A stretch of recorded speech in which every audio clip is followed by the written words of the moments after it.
those who accuse men of ever looking eagerly toward future things, and instruct us to lay hold of present possessions and to establish ourselves in them, as having no grip upon what is to come, much less, indeed, than upon what is past, put their finger on the most common of human errors, if we dare give the name of error to what nature herself impels us to, in the interest of the continuation of her work, impressing upon us this false attitude of mind as well as many others. Being more jealous of our doings than of our wisdom, we are never in our true abiding place. We are always somewhere else. Fear, desire, hope drive us toward the future and deprive us of the perception and consideration of what is. And we waste our time thinking of what will be, when in truth we ourselves shall be no more. Unfortunate is the mind that is troubled about the future. This great principle is often cited by Plato. Do what thou haste to do, and know thyself. Each of these phrases includes, in general terms, our whole duty, and, likewise, each includes its companion. He who would do what it is his duty to do would see that his first lesson is to find out what he is, and what is proper to him. And he who knows himself does not see an action as belonging to him, which is foreign to him, and he loves and cultivates himself before all else, declining superfluous occupations and futile ideas and suggestions. Whilst folly, although she has acquired what she desired, none the less never thinks that she has obtained enough. Wisdom, on the contrary, is always content with whatever happens, and is never displeased by anything. Epicurus exempts the wise man from forethought and care for the future. Among the laws concerning the dead, that one seems to me very well founded, which requires that the acts of princes be closely scrutinized after their death. They are peers, but not masters of the laws. Since justice has little power over their lives, it is reasonable that it should have control over their reputations and over what belongs to their successors' matters, which we often value more than life itself. It is a custom which affords peculiar advantages to those nations by which it is observed, and is desirable in the eyes of all good princes, who have cause to complain that the memory of bad princes is treated like their own. We owe submission and obedience equally to all kings, for those are due to the kingly office. But esteem, like affection, we owe to their virtue alone. Let us yield to political necessity, so far as to endure them patiently when unworthy, to conceal their vices, to assist with our commendation their unimportant acts, so long as their authority needs our support. But when this intercourse is at an end, it is not reasonable to deny to justice and our liberty the expression of our real sentiments, and particularly to refuse to good subjects the glory of having reverently and loyally served a master whose imperfections were so well known to them. For then would posterity be cheated of a useful example, and those who, through respect for some private indebtedness, basely espouse the memory of an unpraiseworthy prince, do private justice at the expense of public justice. Livy says truly that the speech of men brought up under a monarchy is always full of foolish boasting and worthless witness, each one equally exalting his king to the utmost degree of supreme worth and greatness. One may blame the great courage of those two soldiers who answered Nero to his face. The one, being asked why he wished him ill, "I loved you when you deserved it. But since you have become a parricide, an incendiary, a mountebank, and a coachman, I hate you as you deserve." The other, being asked why he wished to kill him, "Because I see no other remedy for your constant evil deeds. But what sound understanding can blame the public and universal testimonies to his tyrannical and degrading conduct, which were born after his death, and will be for all time, against him and all evil-doers like him? I can but regret that in so immaculate a polity as the Lacedaemonian, there should have been introduced such an insincere ceremony at the death of their kings. All the federated states and their neighbors, and all the helots, men and women pell-mell, slashed their foreheads as evidence of their grief, and declared amid their cries and lamentations that this king, whatever he had been, was the best of all their kings, ascribing to rank the praise which belonged to merit, and that which belongs to the highest merit, to the lowest degree. Aristotle, who touches on all subjects, questions about the saying of Solon that no one before he is dead can be said to be happy, whether even the man who has lived and died as he could wish can be called happy if his renown grow less, if his posterity be wretched. While we are alive, we are by anticipation wherever we choose. But having ceased to be, we have no communication with what is. And therefore Solon had better have said that man is never happy, since he is so only after he has ceased to exist. The man who imperfectly uproots himself from life and casts himself out of it, but who unconsciously conceives something of himself to survive, does not sufficiently remove himself from the body that is thrown out, and lays claim to it. Bertrand du Guesclin died at the siege of the castle of Rankin, near Lepai in Auvergne. The besieged, having surrendered later, were compelled to carry the keys of the citadel on the dead man's body. Bartholomew d'Alviano, commanding the army of the Venetians, having met death during their wars in La Bresse, and his body having to be taken back to Venice through Verona, a hostile territory, most of the army were of opinion that they should ask the Veronese for a safe conduct for their march. But Theodore Trivulzio demurred, and chose rather to pass through by force, at the risk of a fight, as it was not fitting, he said, that he who had never in his life dreaded his enemies, being dead, should show fear of them. In a similar matter, in fact, the Greek law provided that he who asked the enemy for a dead body, in order to bury it, by so doing renounced the victory, and therefore it was not permissible for him to erect a trophy. To him of whom the request was made, it was a proof of success.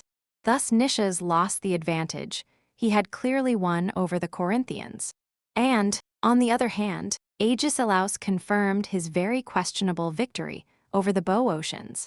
These acts might appear strange, had it not been the accepted practice in all ages, not only that we extend our care for ourselves beyond this life, but also to believe that very often the favors of heaven accompany us to our grave and continue to our bones, of which there are so many ancient examples, to say nothing of our own time, that there is no need for me to enlarge upon the subject.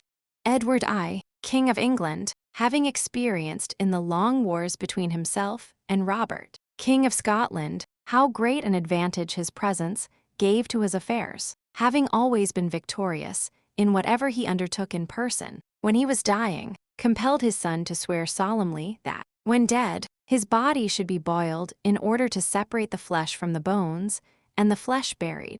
And as for the bones, that they should be preserved, to be carried with him, the king and the army, whenever it should happen that there was war with the Scotch. As if destiny had linked victory inevitably to his bones.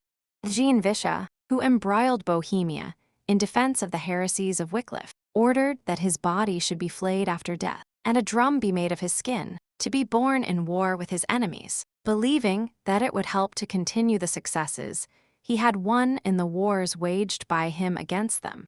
Certain Indian peoples, in like manner, carried into battle against the Spaniards the bones of one of their leaders, from consideration of the good fortune he had had in his lifetime. And other nations in that same part of the world bear with them in war the bodies of the brave men who have fallen in their battles, to give them good luck and encourage them. The first of these instances would seem to indicate a retention in the tomb only of the reputation acquired by past deeds, but the last would seem to conjoin therewith the power of continued action. The act of Captain Bayard is of a finer description, who, feeling himself to be mortally wounded by a shot from an arquebus, and being urged to withdraw from the battle, replied that he would not begin at the end of his life to turn his back to the enemy. And having fought as long as his strength lasted, feeling that he was fainting and about to fall from his horse, he bade his servant lay him at the foot of a tree, but in such wise that he would die facing the enemy, as he did. I must add this other example, which is as remarkable for the sort of thing under consideration as any of the preceding. The Emperor Maximilian, great-grandfather of the present King Philip, was a prince endowed to the full with noble qualities, among others with singular physical beauty. But among his humors was this one quite the opposite of that of most princes, who, for the transaction of the most important affairs, make a throne of their close stool, that he never had a servant so familiar that he would allow him to see him in his closet. He would go apart to make water, being as modest as a maid in not exhibiting to a physician or anybody else the parts which we are wont to keep hidden. I myself, who am so brazen of speech, am none the less naturally inclined to this same modesty, except under great pressure of necessity or of passion. I rarely put before another's eyes the organs, and the acts which our manners ordain shall be kept out of sight. I constrain myself more about this than I think very fitting for a man, and especially for a man of the opinions I profess. But he reached such a pitch of superstition that he expressly ordered in his testament that they should put drawers on him when he was dead. He should have added a codicil to the effect that he who should put them on should be blindfolded. Cyrus's behest to his children, that neither they nor any other person should see or touch his body after his soul had departed, I attribute to some religious emotion of his. For both his biographer and himself, among their great qualities, gave indications throughout the whole course of their lives of a peculiar regard and veneration for religion. I was not pleased with the tale told me by a great prince, of a kinsman of mine, a man well known both in peace and in war. It was to the effect that, when dying, very old, at court, and suffering extreme pain from stone, he employed all his last hours in arranging, with eager care, the honors and the ceremony of his burial, and urged all the nobles who visited him to promise to be present at his funeral. He made an urgent entreaty to this same prince, my informant, who saw him during these last hours, that he would order his household to attend, alleging many precedents and arguments to prove that it was a thing due to such a man as he was. And he seemed to die content, having extorted that promise, and having provided according to his desire for the arrangement and order of his parade. I have rarely known such persistent inanity. The other opposite crotchet, of which I am not lacking in examples near home, seems to me akin to this, namely, the taking great pains and being excited about this last matter to be arranged one's funeral train, and reducing it to some peculiar and unaccustomed degree of parsimony, to one servant and a lantern. I hear people praise this whim, and the injunction of Marcus Aemilius Lepidus, who forbade his heirs to go through the ceremonial, which was customary on such occasions.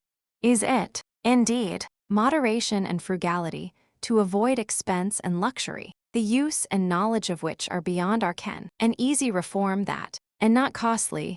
If there were need to make rules about this matter, I should be of opinion that in this, as in all the acts of our lives, each man should make the rule correspond to the amount of his fortune. The philosopher Lycan wisely instructed his friends to put his body where they should think best, and, as to his obsequies, to let them be neither superfluous nor mean. I would leave it simply to custom to regulate this ceremonial, and I shall trust myself to the discretion of anyone into whose hands I shall fall in charge. All this matter is to be entirely disregarded for ourselves, but not to be neglected for those dear to us. And, as was said like a saint by a saint, the ordering of a funeral, the nature of the burial place, and the procession are more for the solace of the living than for the succor of the dead.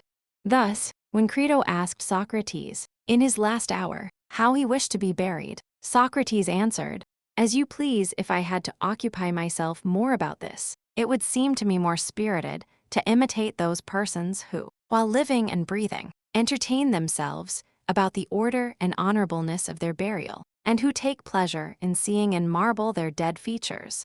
Happy they who can rejoice and gratify their minds by insensibility, and live in their deaths. I am almost moved to irreconcilable hatred against every sort of popular domination, although it seems the most natural and equitable, when I remember the inhuman injustice of the Athenian people in putting to death without mercy, and refusing even to hear in their own defense the gallant officers who had just beaten the Lacedaemonians in the naval battle near the Arginusi Islands, the most hotly contested and the hardest battle that the Greeks ever fought on the sea, because they, the officers, had followed up such opportunities as the laws of war offered them rather than stay to collect and bury their dead.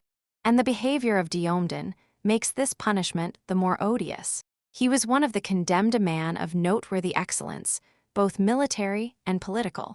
He, coming forward to speak, after having heard the decree of condemnation, and finding only then an opportunity to be heard without interruption, instead of taking advantage of it to the profit of his own cause, and to lay bare the patent iniquity of so barbarous a judgment, expressed only solicitude for the salvation of his judges, beseeching the gods to turn that judgment to their advantage, and lest, by the non-performance of the vows that he and his companions had made in gratitude for their eminent good fortune, they might draw down upon themselves the wrath of the gods. He told them what those vows were, and without other words, and without discussion, he went boldly to his doom.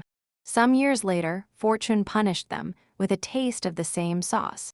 For Chabrias, the captain general of their naval force, having had the upper hand in the battle against Paulis, the Spartan admiral, off the island of Naxos, lost the whole fruit, absolutely and completely, of his victory, which was of great importance to their affairs, in order not to incur the ill fortune of the foregoing instance, and in order not to lose a few dead bodies of his friends, which were floating on the sea, he allowed a multitude of living enemies to sail away unharmed, who afterward made them pay dear for that ill-timed superstition. You ask where you will be after death, where the unborn are. These other verses restore the sense of repose to a body without a soul. He has no tomb to receive him, no refuge for his body, where, released from human life, it may repose from ills. Just as nature shows us that many dead things have still occult relations with life, wine becomes different in the cellar, in accordance with some variations of the seasons of the wine, and the flesh of the deer changes its condition and taste in the salting house, according to the laws that govern living flesh. So it is said,